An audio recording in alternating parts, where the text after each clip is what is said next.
Oke, sudah kelihatan ya. Kita masuk di materi setelah kebutuhan, kita akan belajar sedikit tentang barang dan jasa. Nah, jadi kalau kemarin kan jenis-jenis kebutuhan, ya berdasarkan sifatnya, subjek dan sebagainya. Nah, ternyata barang dan jasa juga ternyata itu dikelompokkan dalam beberapa jenis. Ada banyak juga ternyata, nggak cuma sekedar barang jasa. Tapi kan kita lihat, udah tahu nih dari pengertiannya kalau barang itu istilahnya tangible, yang bisa dilihat, bisa dirasakan, ya ada bentuknya, ada wujudnya, itu barang. Kalau jasa sifatnya itu tidak berwujud, nggak ada wujudnya, karena itu berbentuk layanan, berbentuk tidak berbentuk barang. Itu simpelnya tentang barang dan jasa. Nah, barang dan jasa tersebut, ya terutama barang nih, kita mulai dari barang yang dikelompokkan berdasarkan cara memperolehnya. Ternyata berdasarkan cara memperolehnya, itu ada yang disebut dengan barang ekonomi dan barang non-ekonomi atau barang bebas istilahnya kalau di ekonomi. Ya, kalau barang ekonomi, nih barang ekonomi itu artinya barang yang didapatkan dengan cara mengorbankan sesuatu. Ya paling simpel kemarin kan saya bilang dengan pengorbanan tertentu tuh mendapatkan hasil yang diharapkan tuh berdasarkan misalkan prinsip ekonomi. Apa sih yang kita korbankan? Yang paling gampang, simpel adalah uang. Untuk mendapatkan barang, kita kan harus tukar dengan uang.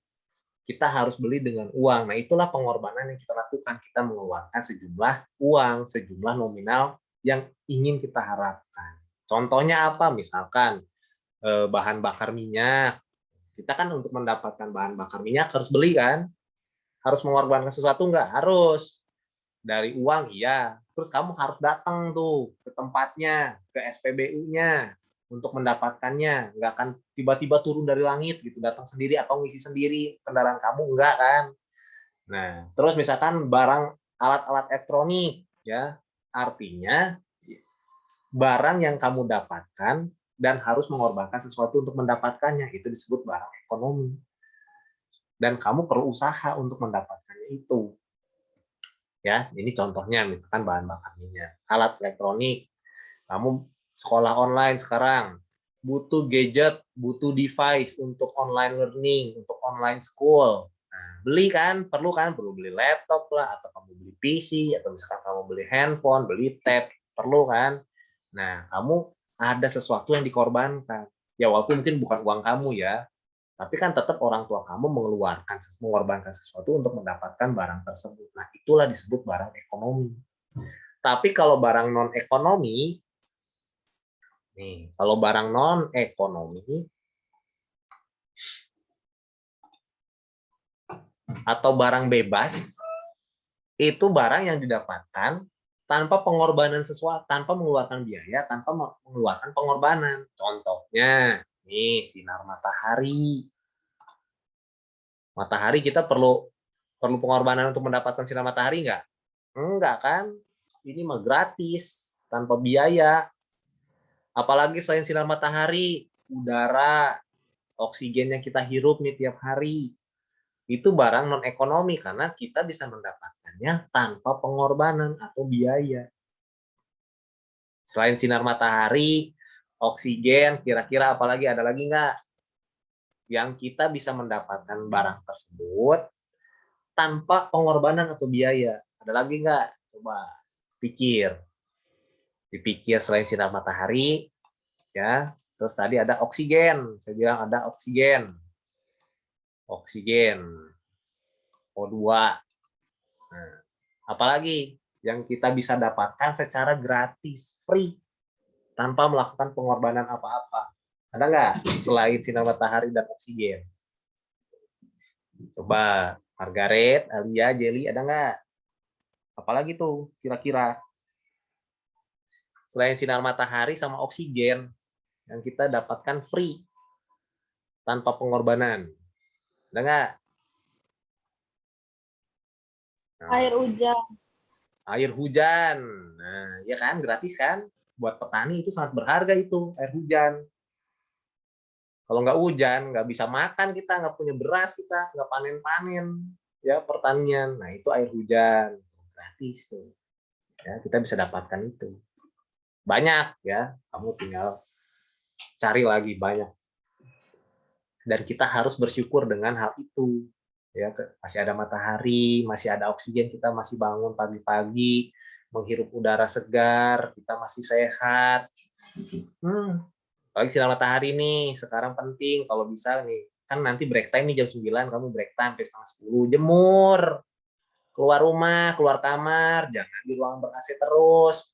Sakit kamu nanti lama-lama, badan pegel-pegel, leher pegel, itu mas saya deh, pundak pegel. Ya karena kan kita depan layar terus, duduk aja terus kan, pinggang pegel. Nah, makanya dikasih waktu break time, manfaatkan. Nanti kamu jam 9 tuh sampai 9.30, kamu keluar rumah, jemur tuh. 15 menit sampai 20 menit. Sehat, itu vitamin D alami. Gak usah kamu beli-beli vitamin. Vitamin D alami itu matahari, jemur sebentar, 15 sampai 20 menit. Nah, ya, biasain tuh. Karena itu barang gratis. Vitamin D gratis istilahnya gitu. Ya, yang COVID aja disuruh jemur kan, supaya dapat vitamin D. Nah, ini ya, jadi ada barang berdasarkan cara memperolehnya, ya, ada barang ekonomi, artinya barang ekonomi itu kita harus mengorbankan sesuatu untuk mendapatkan barang tersebut. Ada barang non ekonomi atau barang bebas, artinya kita mendapatkan barang tersebut tanpa pengorbanan atau biaya. Nah, ini contoh-contohnya ya. Banyak. Nah, berdasarkan kepentingannya, ada yang disebut barang inferior, ada juga yang disebut dengan barang esensial. Ini berdasarkan kepentingannya, ini berdasarkan barang inferior dan barang esensial. Nah, lihatlah di situ. Apa sih barang inferior, apa sih barang esensial? Kalau barang inferior itu adalah barang yang pemakaiannya ya ditambah ke lebih bagus jika pendapatan bertambah dan sebaliknya. Jadi ketika pendapatan seseorang bertambah, istilahnya kita bisa beli barang yang lebih bagus, barang yang lebih baik, ya untuk kita gunakan. Contohnya apa? Nah, contohnya kalau di sini misalkan kalau kendaraan nih motor nih kita menggunakan spare part, ya spare part kendaraan itu biasanya ada yang asli, ada yang palsu, ada yang KW1, KW2, KW3, dan sebagainya. Nah, ketika kita punya pendapatan lebih, ya biasanya kita beli barang, udahlah nggak apa-apa yang KW1, masih mirip-mirip, kualitasnya nggak beda jauh. Tapi ketika kita punya pendapatan, atau pendapatan kita bertambah nih, kita kan pasti pengen beli yang lebih bagus kan? Beli yang bagus lah. Ya, biasanya beli yang KW atau yang palsu, beli yang asli. Ya, nah ini contoh ini kalau di sini kan contohnya busi motor ini, busi motor atau busi mobil. Nah, memang yang asli harganya pasti lebih mahal, ya. Yang nggak asli memang harganya lebih murah, tapi kan beda kualitas. Tapi biasanya kalau misalkan kita punya pendapatan yang bertambah, itu kita punya kecenderungan, punya kepentingan, mending beli yang asli daripada beli yang KW. Kenapa? Asli lebih kuat, lebih awet, mungkin ada garansi. Nah, itu wajar tuh. Ya, contoh misalkan lagi, waduh, biasanya kayak misalkan contoh nih, saya aja guru gitu kan. Kalau kalian kan belum punya pendapatan ya, pendapatan kalian kan masih dari orang tua nih, istilahnya gitu kan. Kalau udah punya pendapatan sendiri kan pasti beda. Contoh saya misalkan, saya udah bekerja, saya punya penghasilan, punya pendapatan. Pasti saya ketika pendapatan saya bertambah, saya pengen ganti, misalkan ganti laptop lah, ganti gadget lah, gitu. Misalkan atau misalkan buat ngajar biar lebih oke daripada coret-coret pakai mouse nggak jelas nih, nulis aja nggak bisa, susah kan? Saya mau beli drawing pad aja lah. Wajar nggak? Wajar. Nah, itu yang disebut barang inferior, ya. Upgrade istilahnya gitu. Jadi lebih bagus. Nih. Tapi ada juga yang disebut barang esensial. Barang esensial ini barang kebutuhan pokok, ya, diperlukan untuk memenuhi kebutuhan, dan itu tidak dipengaruhi oleh tingkat pendapatan. Ketika pendapatan bertambah atau pendapatan berkurang, ya sama aja barangnya dibeli. Contoh nih, barang kebutuhan pokok, nah beras misalkan. Dia mau pendapatannya banyak, bertambah banyak, atau bertambahnya berkurang, ya kebutuhan pokok misalkan. Tiap bulan ya beli beras, ya segitu aja belinya. Contoh misalkan saya beli beras 1 bulan misalkan 5 kilo. Ya mau pendapatan saya bertambah, bulan depan bertambah saya berkurang, ya berasnya tetap 5 kilo saya beli. Karena kebutuhan saya untuk beras selama 1 bulan 5 kilo. Ya nggak akan dikurangin. Ya kayak kamu nih, misalkan orang tua kamu, misalkan pendapatan orang tua kamu berkurang, emang makan kamu dikurangin? Biasanya sehari 3 kali dikurangin karena, oh maaf ya, misalkan Margaret, Lia, Jelly, Mama, Papa lagi usahanya lagi turun pendapatannya, makannya sekarang sehari sekali aja ya. Kan nggak begitu. Ya makan sehari 3 kali ya 3 kali. Ini nggak ngefek ini. Nah contohnya barang kebutuhan pokok, nih 9 bahan pokok. Karena ini kan digunakan tiap hari, dikonsumsi tiap hari. Kan nggak mungkin kamu lapar karena pendapatan kamu berkurang, udahlah makannya seminggu sekali aja. Ya nggak bisa. Nah itu kalau berdasarkan kepentingannya, ada yang disebut barang inferior, ada barang esensial. Barang esensial itu barang kebutuhan pokok, ya nggak berpengaruh dengan pendapatan. Mau pendapatan bertambah, berkurang, ya tetap konsumsinya sama. Tapi kalau berdasarkan pendapatan misalnya barang inferior, itu ketika pendapatan seorang bertambah, ya dia akan upgrade atau akan menggunakan barang yang lebih bagus, ya seperti itu. Nah, ya jadi ada lagi nih berdasarkan kepentingannya. Nah, satu lagi, nah masih sama di berdasarkan kepentingannya. Tadi ada barang inferior, barang esensial. Nah, ada yang disebut barang normal dan barang mewah. Nih, barang normal itu barang yang permintaannya bertambah saat pendapatan meningkat. Ya, kalau barang mewah, barang berharga, ya, ini tujuannya biasanya barang mewah ini untuk menaikkan status sosial, biar kelihatan gaya, ya, dengan motif kemarin tuh, motif ingin dihargai, motif ingin dilihat oleh orang lain. Pakai mereknya, merek-merek branded ya, tuh pakai mobil mewah, contohnya tuh. Itu termasuk itu disebut barang mewah. Tapi kalau barang normal sama, ketika pendapatannya bertambah, mungkin saja ya barang tersebut akan bertambah juga permintaannya. Contoh nih, udah punya mobil satu, karena punya pendapatannya terus bertambah, nambahlah beli mobil dua, ya. Atau misalkan udah beli motor satu, masa boncengan terus kan repot. Ada istri, ada anak, udahlah beliin lagi. Udah beli satu, beli dua. Ketika pendapatannya bertambah, ya nggak cuma mobil atau motor, ada juga orang-orang yang investasi itu beli rumah, ya. Karena ketika pendapatannya meningkat, dia punya kemampuan lebih untuk membeli. Udah beli handphone satu nih, belilah handphone satu lagi lah, beli dua handphonenya, ya artinya mungkin bukan buat dia ya, mungkin dalam satu keluarga biasanya ayah ibu gitu, anaknya mungkin untuk belajar untuk segala macam masih dipinjam, masih barengan sama orang tuanya, tapi karena punya pendapatan lebih, udahlah saya beliin buat anak saya biar semuanya punya masing-masing satu-satu. Ada tuh yang begitu. Nah itu disebut barang normal, ya. Itu berhubungan dengan pendapatan lagi, sama kayak tadi tuh si barang yang tadi, nih, barang inferior ini, ya itu berhubungan dengan pendapatan.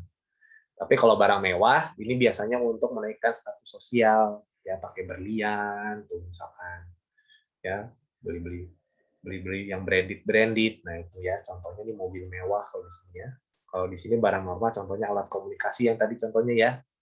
Biasanya pakai handphone satu barengan karena punya kemampuan lebih, pendapatan lebih, dibeliin satu-satu, ya biar nggak rebutan.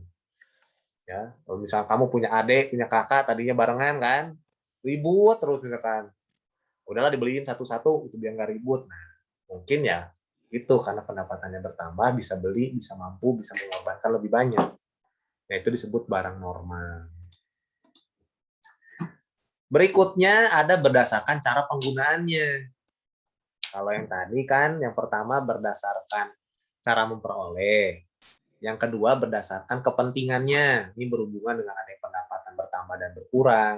Ada yang juga yang memang sifatnya tidak berhubungan, tidak pokoknya kalau barang berdasarkan kepentingan ini didasari dengan pendapatan seseorang bertambah atau berkurang ya dengan tujuan tertentu. Nah, ada juga nih berdasarkan cara penggunaannya. Ada barang pribadi, ada barang publik. Kalau barang pribadi ya berarti yang barang-barang dimiliki pribadi, ya individu, perorangan. Ya barang-barang yang dimiliki oleh saya, ya berarti itu milik saya, bukan milik kalian kan. Yang barang-barang punya kalian juga kan punya kalian, nggak mungkin lah saya akan bilang itu punya saya, bukan. Nah makanya biasain kalau kamu pinjam barang orang, kembaliin. Jangan kamu pinjam barang orang jadi hak milik, jadi barang pribadi kamu. Kamu pinjam punya orang, nggak dibalik-balikin jadi barang pribadi, nggak boleh. Karena di ekonomi aja diajarin itu barang pribadi, hanya dimiliki oleh individu dan digunakan oleh seseorang itu saja. Contohnya nih pakaian, ya. Tapi ada juga barang yang digunakan untuk kepentingan masyarakat umum. Contohnya nih angkutan umum. Nih, ya ini misalkan public transportation gitu. Kan itu milik bersama, milik masyarakat, digunakan untuk masyarakat. Ketika kamu naik naik transportasi umum, entah itu pesawat, kereta, ya itu kan namanya juga public transportation, transportasi publik, bisa digunakan oleh semua orang. Kan nggak mungkin kamu misalkan mau naik bus nih, mau berangkat naik bus, kamu aja sendiri di dalam, yang lainnya kamu usir keluar. Ya itu bukan hak kamu gitu kan, bukan barang pribadi kamu. Beda kalau misalkan mobil pribadi. Nih mobil pribadi, kamu punya mobil pribadi sama keluarga kamu, mau jalan-jalan, ya mau liburan. Terus saya tiba-tiba nebeng sama kamu, ya pasti saya diusir lah. Kalau orang itu bukan punya saya kan, nah, itu karena milik pribadi. Nah, beda kalau misalkan angkutan umum, misalkan kita berangkat naik bus, kamu naik bus, terus saya kebetulan saya juga naik bus, ya bareng lah. Karena itu angkutan umum, public transportation digunakan untuk kepentingan masyarakat umum. Tapi ingat ya, kalau barang pribadi ini tadi saya bilang tuh, kalau kamu pinjam punya orang, balikin. Terus kalau misalkan kamu pinjam rusak, ganti. Pokoknya karena secara ekonomi ini tuh barang pribadi, bukan jadi milik kamu, harus dikembaliin, ya. Lalu ada berdasarkan hubungan pemakaiannya. Oh tuh, barang aja punya hubungan. Udah macam pacaran aja nih. Jadi ada yang saling melengkapi, saling melengkapi bahasanya. Jadi nih contoh berdasarkan hubungan pemakaiannya antara satu dengan yang lain, ada yang disebut dengan barang substitusi. Asal katanya dari substitute. Nah, artinya barang pengganti, bisa menggantikan barang lain. Contoh, karbohidrat terkandung di dalam beras, ya. Nah, ketika misalkan harga beras naik atau berasnya sulit didapatkan, langka, orang-orang demi mendapatkan kebutuhan akan karbohidrat yang nggak usah di beras, ternyata di jagung juga ada. Nah, si jagung ini disebut sebagai barang substitusi. Bukan cuma jagung, ada juga singkong, ada juga ubi jalar. Nah, itu barang pengganti, ya. Ada juga kentang, potato, untuk pengganti beras. Nah, itu disebut barang substitusi, artinya barang yang dapat menggantikan barang lain. Itu barang substitusi, ya. Nih. Ada lagi yang disebut selain barang substitusi, barang komplementer. Namanya juga komplementer, komplit, melengkapi. Nah, jadi barang yang saling melengkapi antara satu dengan yang lain. Contohnya di sini kamu beli sepatu, butuh kaos kaki kan? Kamu beli roti tawar, butuh mentega, butuh mungkin selai coklat, mungkin butuh lagi krim. Nah, itu yang disebut barang komplementer, ya. barang yang kegunaannya bertambah jika digunakan bersama dengan barang lain istilah. Contohnya paling gampang itu tuh, kamu beli sepatu pasti kan butuh kaos kaki buat sekolah kan, sepatu sekolah butuh kaos kaki. Ya. Nah, itu contohnya. Misalkan lagi sekarang kamu beli handphone, kamu butuh yang namanya SIM card. Ya. Kamu beli SIM card, kamu perlu yang namanya pulsa. Nah, itu bahan komplementer tuh. Kamu punya SIM card, kamu punya handphone, kamu perlu beli namanya kuota. Nah, itu komplementer. Ya, melengkapi, penggunaannya bertambah. Nah, itu disebut barang komplementer. Banyak ternyata ya, kalau kita belajar masalah barang doang aja, panjang bener kan istilahnya kan. Yang kelima, berdasarkan proses pengolahan. Ada yang disebut barang mentah, ini setelah ekonomi nih, barang mentah, barang setengah jadi, sama barang jadi. Nah, ini biasanya dalam kegiatan produksi nih. Ada barang mentah, ada barang setengah jadi, ada barang jadi. Ini berdasarkan proses pengolahan, artinya dalam kegiatan produksi. Nih. Produksi. Produksi. Nah, rada mending lah ya tulisannya ya. Nah, yang disebut barang mentah, ya itu bukan berarti kamu makan telur mentah, daging mentah, bukan. Tapi artinya kalau dalam ekonomi yang disebut barang mentah itu artinya barang yang belum mengalami proses pengolahan.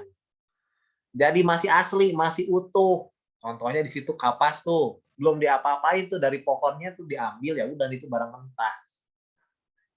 Misalkan lagi karet dari pohon karet, ya itu barang mentah tuh baru diambil dari, atau misalnya dari panen baru diambil dari pohonnya belum diapa-apain, belum diolah apa-apa. Nah itu disebut barang mentah. Nah ini yang jadi masalah nih. Kalau kita belajar, kalau kita lihat perekonomian Indonesia mengenai barang-barang ini, proses pengolahan ini, Indonesia ini banyak mengekspor barang mentah. Contoh misalkan nih, kamu nih tiap hari nih lihat nih, dengar sih suara kereta api itu. Itu tuh barang mentah, batu baranya baru digali dari dalam tanah tuh, diangkut, dikirim. Nah itu barang mentah tuh, belum diolah apa-apa, masih bentuknya begitu, belum diapa-apain. Nah, itu barang mentah, karena belum mengalami proses pengolahan apa-apa. Itu disebut barang mentah. Ya. Nah ada juga yang disebut barang setengah jadi. Setengah jadi ini sudah diproses, sudah diolah, tapi belum siap pakai. Contohnya kalau misalkan dari kapas ini dia akan diproses menjadi benang, ya. Kapas ini diproses untuk jadi benang. Nah, si benang ini disebut barang setengah jadi. Kalau misalkan tadi di pohon karet, karetnya diambil, terus diolah dulu nih, jadi bahan siap untuk misalkan membuat ban mobil, ban motor. Nah, si karet olahannya itu disebut barang setengah jadi. Nah, ini contohnya nih. Ya, jadi udah diproses, tapi belum jadi barang siap pakai. Ya. Nah, tapi kalau misalkan barang yang sudah diproses dan siap digunakan, itu disebut dengan barang jadi. Contohnya apa nih? Baju. Baju ini terbuat dari apa? Dari kain, dari benang nih, benang. Nah, benangnya dari mana? Dari kapas. Nah, ini berdasarkan proses pengolahannya, ada barang mentah, barang setengah jadi, barang jadi. Contohnya kayak tadi tuh ya. Kalau misalkan ini kan kapas, kalau misalkan karet, pohon karet, dari pohon karet diambil karetnya, diolah karetnya jadi bahan pembuat ban mobil. Nah, ban mobilnya disebut barang jadi, tapi karet olahannya itu disebut barang setengah jadi. Nah, ini berdasarkan proses pengolahannya. Banyak bener kan? Ini yang disebut dengan macam-macam barang berdasarkan proses pengolahan. Ya, kalau ini mah di buku nggak ada kayaknya. Nggak ada kayaknya. Seingat saya nggak ada. Ya. Nah, lalu berdasarkan bentuk dan sifatnya. Banyak bener ya, ada 6. Ada yang disebut barang tetap, ada barang bergerak. Nah, ini nanti penjelasannya saya upload juga lah ya. Ini kan saya rekam ya, biar kamu bisa dengar lagi ya. Karena kan di buku nggak ada nih. Ada barang tetap, ada barang bergerak. Kalau barang tetap itu bersifat tetap dan tahan lama. Kalau bahan bergerak, bahan yang sifatnya tidak tetap dan masa pakainya pendek. Kalau nanti kamu belajar di apa? Nanti kelas Sek 5 semester 2, kamu belajar akuntansi, accounting. Ada aset tetap, ada aset bergerak. Nah, aset tetap itu penggunaannya lebih dari 1 tahun karena sifatnya tahan lama. Contohnya mesin, kendaraan, ya itu tetap, itu masuk aset tetap atau barang tetap. Tapi ada juga yang barang bergerak, sifatnya itu masa pakainya pendek, kurang dari 1 tahun. Kalau ini lebih dari 1 tahun, ya. Kalau ini kurang dari 1 tahun. Contohnya ini kan bahan bakar nih, gas LPG. Ya, ini bisa mungkin sebulan sekali kan kalian ganti di rumah, nggak tahu nih berapa lama nih kalian ganti ini bahan bakar. Kalau saya sih mungkin ya sekitar sebulan sekali lah ini yang 3 kilo ini. Tapi kan ini ada yang 3 kilo, ada yang 12 kilo, ada yang 25 kilo ya. Banyak kan, ada yang 50 kilo, penggunaannya terserah. Nah, tapi ini sifatnya pemakaiannya pendek, nggak lama. Ya, kalau yang tahan lama itu mesin pabrik, kayak tadi ya, mesin-mesin, ya, peralatan, kendaraan, itu kan masa pakainya lama tuh kendaraan. Mobil kamu kan nggak ganti tiap hari kan, nggak tiap minggu kan, nggak diganti kan. Itu sifatnya karena lebih dari 1 tahun penggunaannya. Ya, saya mesin tadi peralatan. Kalau ini perlengkapan biasanya ya, kalau nanti kita belajar accounting ada peralatan, ada perlengkapan, termasuk barang tetap dan barang bergerak. Ya, jadi berdasarkan bentuk dan sifatnya. Lanjut lagi. Oh, udah macam-macam. Nah, ini sedikit tentang kelangkaan ya, udah pernah kita bahas bahwa yang namanya kelangkaan itu artinya keterbatasan sumber daya untuk memenuhi kebutuhan manusia. Kemarin contohnya dari pertemuan pertama di SPBU ya, tentang kelangkaan bahan bakar dan sebagainya. Ini kalau di sini contohnya juga adalah tempat bermain untuk anak-anak di kota besar ini udah nggak ada, langka nih, udah jarang ditemukan lapangan-lapangan luas di mana anak-anak bisa main bola nih apalagi itu kan, itu udah jarang juga tuh lahan-lahan tempat-tempatnya gitu, udah dipakai untuk pemukiman penduduk, mungkin udah dibangun untuk jadi pabrik dan sebagainya. Itu juga termasuk kelangkaan karena tidak bisa memenuhi kebutuhan manusia. Ya, sumber dayanya terbatas, tapi kebutuhan manusianya tidak terbatas. Ya, banyak banget kebutuhan manusia ini kan kemarin jenis-jenisnya. Itu banyak. Nah, si barang dan jasa alat pemuasnya ini tidak terbatas. Jadi makanya terjadilah yang namanya kelangkaan. Tidak bisa memenuhi kebutuhan manusia. Ya, penyebab kelangkaannya artinya keterbatasan tadi ya. Benda pemuas kebutuhannya bisa sumber daya alamnya terbatas ya. Kalau kayak kemarin kan bahan bakar tuh karena di alamnya memang terbatas. Lalu juga mungkin terjadi kelangkaan karena dirusak nih sumber daya alamnya oleh manusia. Nebang pohon sembarangan, ya itu salah. Tuh, buang sampah sembarangan. Ya, kamu sekarang bisa lihat banyak di berita tuh. Di dalam laut aja sampahnya setengah mati banyak. Ikan hiu, ikan paus, tiba-tiba ninggal aja. Pas di otopsi dibuka, isinya semuanya perutnya sampah semua. Nggak cuma di darat, di laut aja rusak sumber daya alamnya akibat sampah. Masker nih, sekarang penggunaan masker kemarin tuh kan, makanya ada himbauan, ada dorongan kalau harus pakai masker, digunting maskernya itu talinya. Karena banyak nyangkut, kasihan burung-burung di udara, binatang-binatang, itu nyangkut, kena tali masker. Nah, itu kerusakannya akibat ulah manusia juga. Bumi ini rusak, bumi ini hancur, karena sebenarnya karena kelakuan manusianya juga. Ya, Makanya kan ada istilah ya pantas mengalami, ada yang bilang pantas mengalami bencana, longsor, banjir segala macam ya karena ulah manusia juga, kelakuan manusia juga yang mengakibatkan itu semua. Makanya kita harus benar-benar jaga sumber daya alam kita, ya. Lalu keterbatasan kemampuan manusia mengolah sumber daya ekonomi yang ada, ini berhubungan dengan skill, ya, skill. Makanya tadi saya ketik belajar banyak hal, belajar semua hal yang bisa dipelajari itu untuk menambah skill kamu. Jadi ketika kamu menghadapi sesuatu, kamu punya misalkan ada tantangan baru ke depan seperti apa, teknologi baru ke depan seperti apa, kamu siap karena kamu punya skill, kamu punya sumber daya yang mampu untuk mengolah sumber daya ekonomi yang ada. Ya. Lalu ini peningkatan kebutuhan yang lebih cepat dibandingkan penyediaan sarana pemuas kebutuhan. Nah, biasanya nih dekat-dekat hari raya, ya Idul Fitri, ya kebutuhan akan daging itu meningkat ya dibanding seperti hari-hari biasa. Nah itu terjadi juga ya bahan-bahan pokok biasanya nih ya itu yang menjadi penyebab kelangkaan. Di buku ada di halaman berapa itu ya? Di buku ada di halaman ke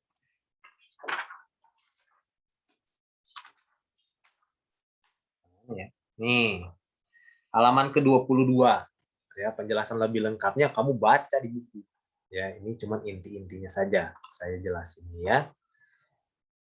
Nah, ini kemarin juga udah dibilang mengenai menentukan pilihan yang tepat atau yang namanya yang disebut dengan skala prioritas ya. Ketika menghadapi kelangkaan, kamu pasti dituntut untuk menentukan pilihan.